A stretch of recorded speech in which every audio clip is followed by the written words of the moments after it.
There were not many people who understood just how broad his interests were and how supportive he was of an astonishingly wide range. Royal secrets revealed. Princess Anne has finally broken her silence on why Prince Philip really left Queen Elizabeth in his later years. And it's not what the palace wanted you to believe. Buckle up, royal watchers. This is the story they tried to keep quiet. The royal love story or royal struggle. Every fairy tale starts with a prince and a princess, and for Queen Elizabeth and Prince Philip, it seemed like destiny. He was bold, charismatic, and royal in blood, but rough around the edges. She was composed, thoughtful, and already carrying the weight of a crown on her shoulders, even before wearing it. Let's rewind to 1939. Picture this. A shy 13-year-old Princess Elizabeth visits the Royal Naval College in Dartmouth, and who's assigned to entertain her? A tall, blonde, handsome 18-year-old cadet, Prince Philip of Greece and Denmark. The moment their eyes met, sparks didn't just fly, they exploded. At least for young Elizabeth. Witnesses said she was completely mesmerized by him. He cracked jokes, jumped over tennis nets, and charmed everyone in the room, including the future Queen of England. From that moment on, she was hooked. Like, writing him love letters for years, kind of hooked. She was instantly captivated. Letters turned into love, and against the advice of royal insiders, Elizabeth stood firm. Philip was the one. But was it true love? Or just the beginning of a lifelong negotiation? Philip wasn't exactly what the royal family had in mind. Sure, he was royal by birth, but he was also broke, foreign-born, and had some very complicated family baggage. His sisters were married to German aristocrats with Nazi ties, yes, really. And his uncle, Lord Mountbatten, was already scheming to boost Philip's royal ranking. Even Queen Elizabeth, the Queen Mother, was reportedly against the match at first, calling Philip rough, ill-mannered, unpolished, and probably not faithful. Yikes.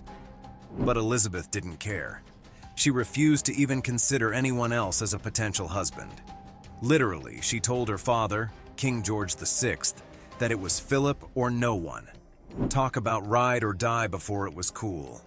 And yet, some palace insiders whisper that Elizabeth's obsession with Philip was encouraged quietly by certain senior royals, who saw Philip as a strong, suitable consort who could support her in the long run.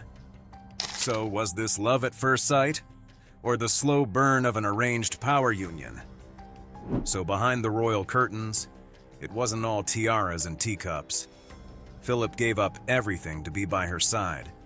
His Greek and Danish royal titles? Gone. Even his ambitions in the Royal Navy were sidelined. Why? Because tradition demanded it. The monarchy demanded it. And then came the ultimate insult. He wasn't allowed to pass on his own name to his children. The name Mountbatten erased. The royal house remained Windsor, a move that left Philip, by all accounts, deeply hurt. While Elizabeth wore the crown, Philip wore the frustration of a man who had to disappear into history, just to support his wife. They lived in different roles, under the same roof. But were they truly equals?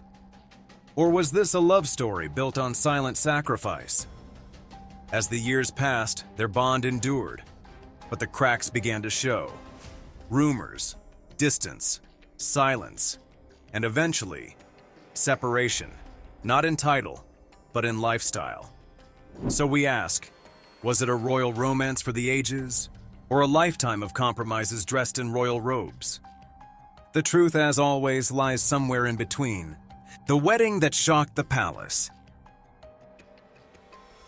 On November 20th, 1947, all eyes were on Westminster Abbey. After years of letters, whispers, and royal side-eye, Princess Elizabeth and Prince Philip were finally tying the knot.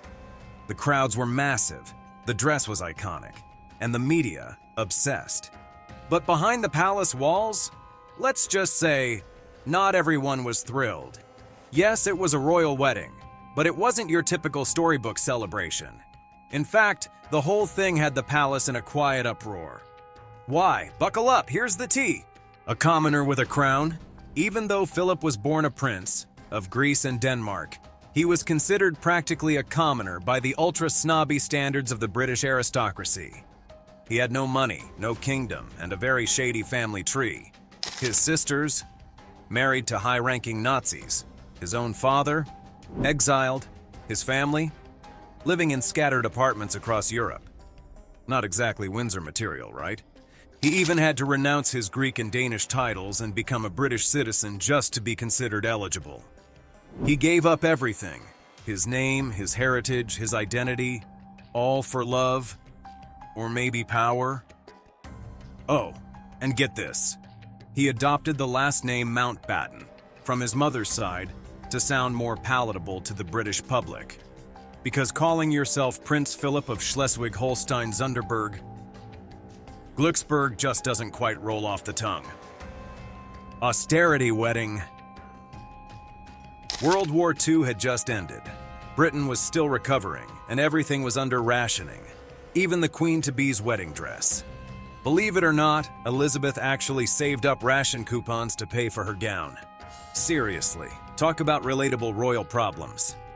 The dress, designed by Norman Hartnell, featured 10,000 pearls and a 13-foot train, but it still had to be humble enough to not offend the war-weary public. Spoiler alert, it totally looked like $1 million. Who was not invited? And now, for the family drama, none of Philip's sisters were invited. Why? Because they were literally married to Nazis. Yeah, not a great look for a royal guest list. Also missing? King Edward VIII, aka the Duke of Windsor, the Queen's uncle who had abdicated the throne to marry Wallis Simpson, a twice-divorced American. He was basically persona non grata by then. The guest list was tight. The tension was high. The press smiled, but the palace gritted its teeth. Am I being used? There's a lesser-known story that Philip allegedly asked Lord Mountbatten before the wedding, "Am I being used?" Some biographers suggest Philip was aware he'd always be playing second fiddle, a consort, not a king. And still, he said yes. But maybe the biggest shock of all? He wasn't even made a prince until 10 years after the wedding. That's right. He married the future queen in 1947 but didn't become Prince Philip until 1957. Talk about a delayed promotion. Some royal watchers say this was the ultimate power play, a subtle reminder that no one, not even a royal husband, could outshine the future monarch. But love conquered the crown. Despite all the whispers, politics, and palace drama, Elizabeth and Philip's wedding would go down in history as one of the most iconic royal unions of the 20th century. They were young, bold, and determined. The establishment didn't love it, but the public did. And in the end, it marked the beginning of a 73-year partnership that would redefine the modern monarchy. But once Elizabeth became queen, that's when the real storm hit. Power struggles behind closed doors. When Elizabeth became queen in 1952, everything changed. For the British people, it was the dawn of a new Elizabethan era. But for Prince Philip, it was the start of one of the most frustrating, humiliating, and complex roles ever played by a royal consort. Because let's be honest, in public, Philip stood tall behind his queen. But in private, the walls of Buckingham Palace echoed with power struggles, hurt pride, and one big question. Could a man born a prince really survive life in his wife's shadow? Always 2 steps behind. The royal protocol was clear. Philip had to walk 2 steps behind Elizabeth at all times, literally. In public ceremonies, portraits, and state visits, he was never allowed to lead. And for a man raised in a male-dominated naval environment, who commanded his own ship, this was more than symbolic. It was personal. He once famously said, "I am nothing but a bloody amoeba. I am the only man in the country not allowed to give his name to his own children." Yeah, he really said that. That quote alone reveals just how deep the resentment ran. Separate bedrooms, separate lives. Now let's talk about royal bedroom arrangements, because yes, it gets juicy. While it was common for aristocrats to sleep in separate rooms back then, rumors swirled that Elizabeth and Philip were emotionally distant behind the palace doors.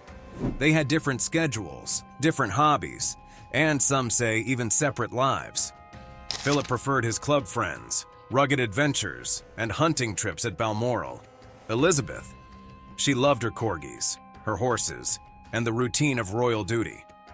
Some insiders claim he felt stifled, like a man trapped in a gilded cage. And yet others say he used that freedom to enjoy, well, let's just say, a more social life. But he modernized the monarchy. Now here's the twist. Because while Philip was struggling with his role, he was also quietly reshaping the royal family from the inside. He introduced televised royal events, helped organize the Queen's coronation broadcast, and pushed for the monarchy to appear more relatable to the British public. He had a sharp, often brutal sense of humor, but behind that was a visionary. He created the Duke of Edinburgh's award, reformed the palace staff structure, and challenged the monarchy to evolve. In a way, he was the royal rebel within the royal system. Love versus duty. Their marriage wasn't always smooth, but it was unbreakable. They bickered, they disagreed, they lived in different emotional worlds at times. But Elizabeth always referred to him as her strength and stay. And according to insiders, he never tried to outshine her. He may have struggled with the role, but he never tried to steal the crown.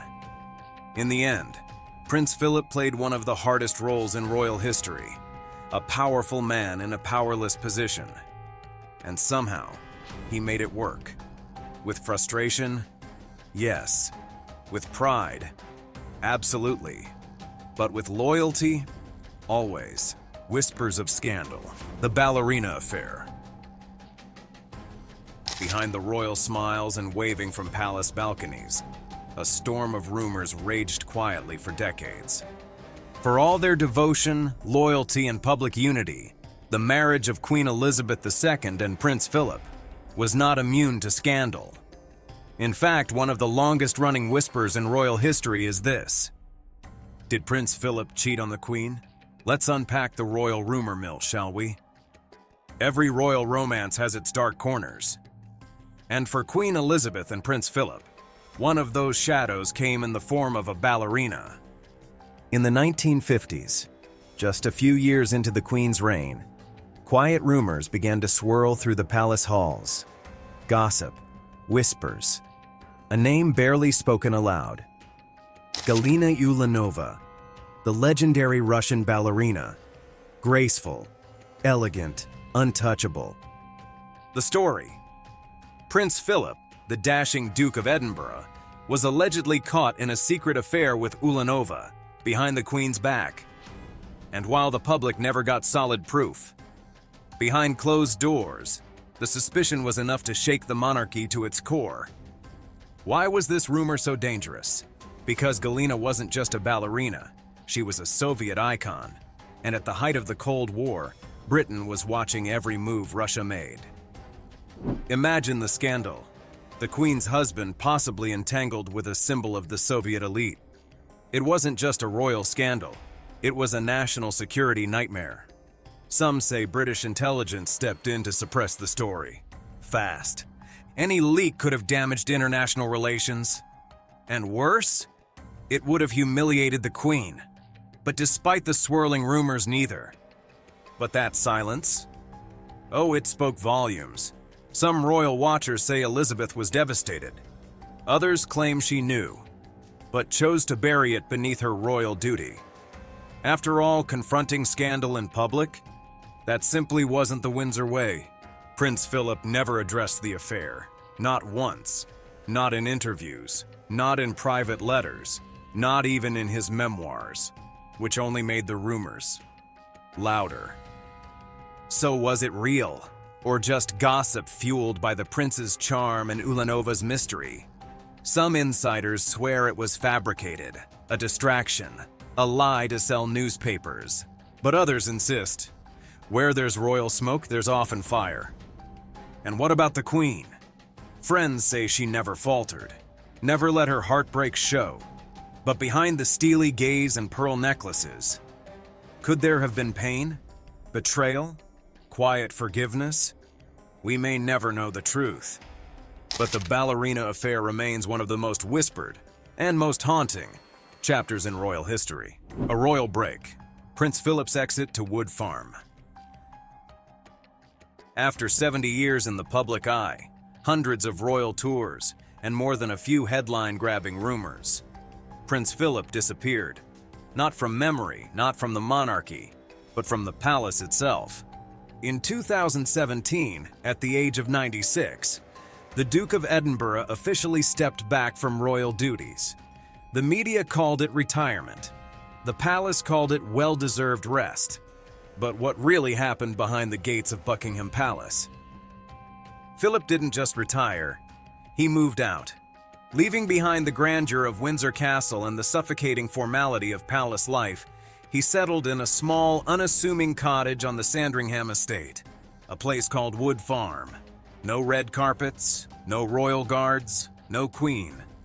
To some, it was a peaceful retreat. To others, it was a quiet exit. A subtle break from the woman he had stood beside for decades. But why? Some royal insiders painted it as a mutual decision, a practical arrangement. Princess Anne later said it was simple. My father needed space, and my mother respected that. But that explanation didn't silence the whispers. Some say Philip had grown frustrated, fed up with the royal protocols, the security details, and the constant presence of the Queen's Guard. The palace had become, in his words, a prison with gold trim. Sources claimed that at Wood Farm, he could finally breathe. He could paint, read, walk through the woods without being followed. Some days, he even cooked for himself. Imagine a prince making his own breakfast. That's how far from royalty he wanted to be. But not everyone was convinced. Others whispered that this retreat was less about preference and more about pressure. That the palace staff had encouraged the separation to reduce tension, ease logistics, and give each royal their space. Was it an act of independence or quiet rejection? Regardless of why it happened, the decision sparked speculation across the globe. Was their marriage still strong? Had years of silence and duty finally worn them down? Princess Anne insisted the bond was intact, that her parents had simply chosen different ways to live in their twilight years. But even she admitted that her father had always been an independent spirit, never one to fully bend to protocol. And so, for the first time in decades, the Queen and Prince Philip lived apart. No divorce, no scandalous statement, just distance. Some called it the beginning of the end. Others saw it as a love story rewritten, one that embraced change instead of fighting it. But the question remains, did Prince Philip walk away, or was he quietly shown the door? Princess Anne tells all. It wasn't about love. After years of royal silence, someone finally spoke out, and it wasn't a palace aide, a biographer, or a scandal-chasing reporter. It was Princess Anne, the Queen's only daughter and one of the few people who knew Prince Philip better than anyone else. In a rare and emotional interview, Princess Anne dropped a truth bomb that left royal fans reeling. It wasn't about love, she said. It was about peace. According to Anne, her father's move to Wood Farm wasn't a betrayal, and it wasn't a breakup. It was a personal evolution, a quiet escape from the spotlight that had followed him for nearly a century. She described her father as a man of deep independence, a man who didn't want to spend his final years bowing to protocol or standing behind a throne. He wanted to live, not just exist in a royal routine. Anne revealed that her parents had come to a mutual understanding. Elizabeth would continue to serve the crown. Philip would serve himself, for once, and rather than causing tension. This arrangement strengthened their bond. It was unconventional, a married couple living apart. But in royal terms, it was revolutionary. It showed a level of maturity and mutual respect that few understood, and even fewer expected. Anne's words pulled back the velvet curtain and revealed something rare in royal storytelling. humanity. These weren't just monarchs. They were husband and wife. And after decades of sacrifice, they had earned the right to choose comfort over tradition.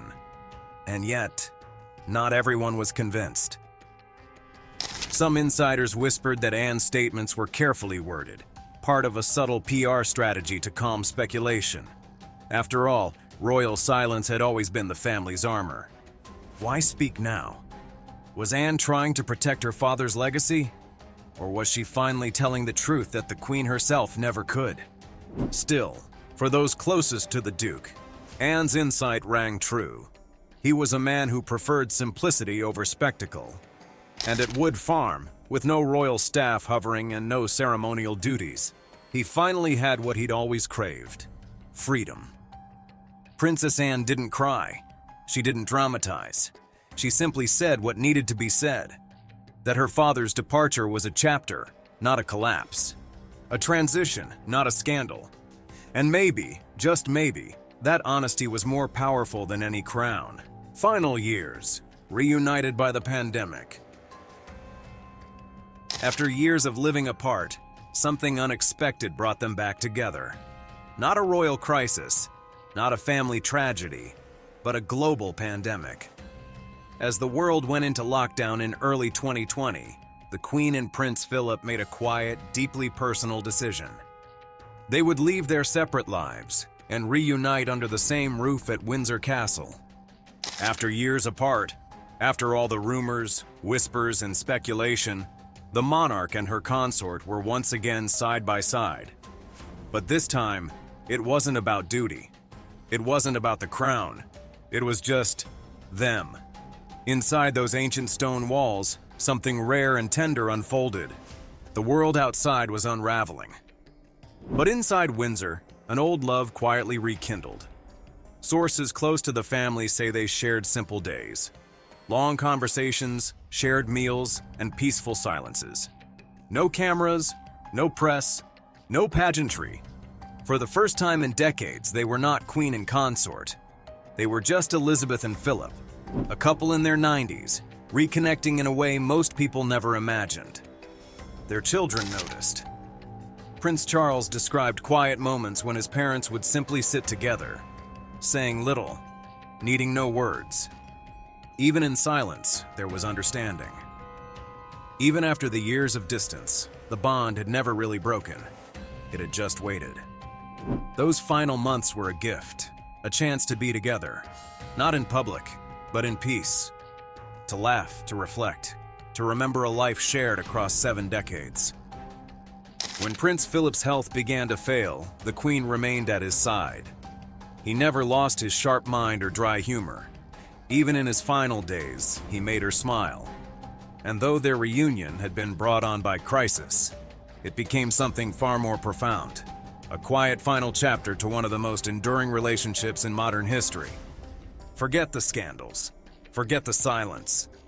In the end, they came back to each other, not out of duty, but out of love, the legacy of distance and devotion. And so, the curtain closed on a royal partnership that had lasted over 7 decades. But the story they left behind wasn't about crowns or castles. It was about something far more powerful: commitment through complexity. Prince Philip passed away on April 9, 2021, at the age of 99. The world mourned the end of an era, the loss of a man who had stood by the Queen's side through war, peace, scandal, and silence. Many saw that image, the Queen sitting alone at his funeral, as heartbreaking. But those who knew them best, they saw something else: respect. Princess Anne later recalled her final conversation with her father. No drama, no regret, just clarity. He told her, "I want to be remembered with gratitude, not mourning." He had lived his life in service, to his wife, his country, and to the royal institution. But he never lost his sense of self. And in his final years, he reclaimed it. Yes, he chose to live apart, but never once did he walk away from his family. From birthdays to private dinners, Philip remained present. Even from afar, his influence loomed large, steady, principled and unmistakably his own man. And the Queen? She never questioned it, because their bond wasn't performative. It wasn't wrapped in tradition.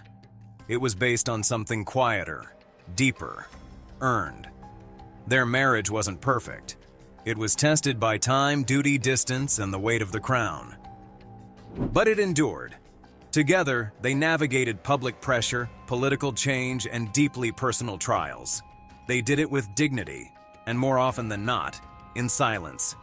Today, we remember them not just as monarchs, but as partners, as two individuals who managed to stay aligned, even when physically apart.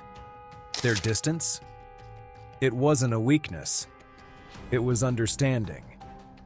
And that understanding, that devotion forged in silence, may be their greatest legacy. A legacy that says, love doesn't always look like fairy tales.